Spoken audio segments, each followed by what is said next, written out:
হুঞ্চনি রেবো সিলেটের ফাতলা খিচুড়ি এখন সারা বাংলাদেশও ভাইরাল।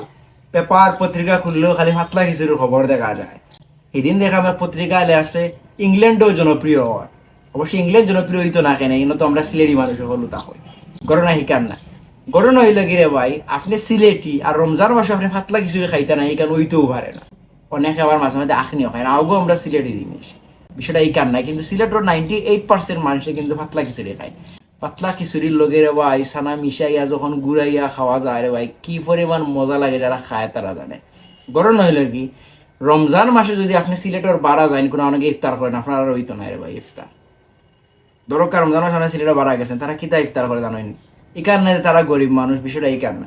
বিষয় হইল কি, তারা ইফতার বড় লোক হোক আর ধনী হোক আর গরিব হোক, তারা ইফতার কিতা হবে জানেননি? তারা বউলো মুড়ি খেয়ে কইন খই দিব, দিয়ে সানা দিয়া, এরপরে কিয়া জিলাপি টিলাপি তা দিয়া মিশাই মিশাইয়া ভাই তারা খায়। এই যে খানিটা তারা খাইব না ইফতার রক্ত, এগুলো আমরা কোন বেলা খাই জানো? এগুলো আমরা খাই আমরা ইফতার শেষ হওয়ার পরে, নমাজ বাজ পড়িয়ে আইয়া যখন আমরা ফ্রি টাইম, তখন আমরা বইন বাগনি কিংবা বাবি কিংবা মা বানাই নাই আমরা আনি ফ্রি শহর করে দিই, আমরা তখন খাই।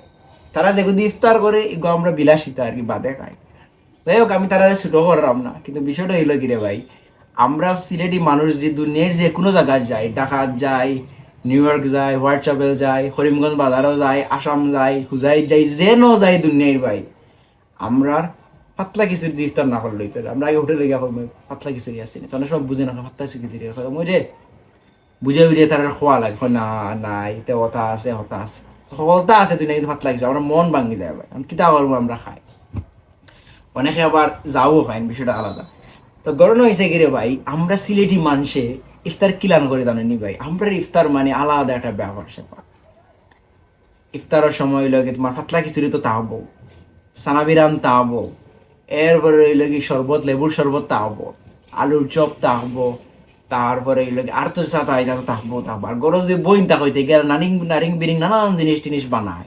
এই বিষয়টা হইল কি আলাদা ভাই। আমরার ইফতারের ব্যাপারটা হইলে আলাদা, ইলান নাই যে আমরা অপচয় করি, বিষয়টা ইলান না। বিষয় হইলে গিয়ে আমরা ইফতারের সময় ইলান খানি চানি না হইলে আমরা রয়েও না, শোবেও ভাই। যার গরো কোনটা নাই এও ভাই পাতলা খিচুড়ি হোক, সানাবিরান হোক, শরবত হোক, এগুলো ওইও 100%। খেজুর তো আছে না, আবার খেজুর কথা ফালি এগুলো তো হলেও খাই, এগুলো বিষয়টা এলাকা আলাদা। তো রমজান মাস আইলে আমরা সিলেটি হকলে আমরা গরুর ভিত্তি ইফতার করতে বেশি আরাম পাই। বিভিন্ন জায়গা তো ভয় যাইতে আমরা খুব একটা আরাম পাই না, এবার নিজের গরু ইফতার করতে যে মজারে ভাই, অন্য জায়গা গিয়ে জিনিসটা মজা পাওয়া যায় না। এখন আপনার রেস্টুরেন্টও গেলে এটা রেডিমেড খানি, এটা আমরা ভাল লাগে না, আমরা ওই লোকে পাতলা খিচুড়ি। ভিডিও শেষ করার আগে একটা কথা হয় ভাই, পাতলা খিচুড়ির কোনো তুলনা হয় না, আর এগুলি লোকে আমরা সিলেটের ঐতিহ্য। তো যারা এখনো পাতলা খিচুড়ি খাইছেন না, অন্যান্য জেলার মানুষ, আপনারা একবার পাতলা খিচুড়ি সানাবি রান্ধে খাইবা ভাই। সানাবি রান্ধি পাতলা খিচুড়ি গুটাইয়া মুখো এক সিপ দেওয়ার পর খাসামরি জেলা খামর মারেন ভাই, কি পরিমাণ মজা লাগে, এটা খুঁয়ে মাতিলাম ভাই।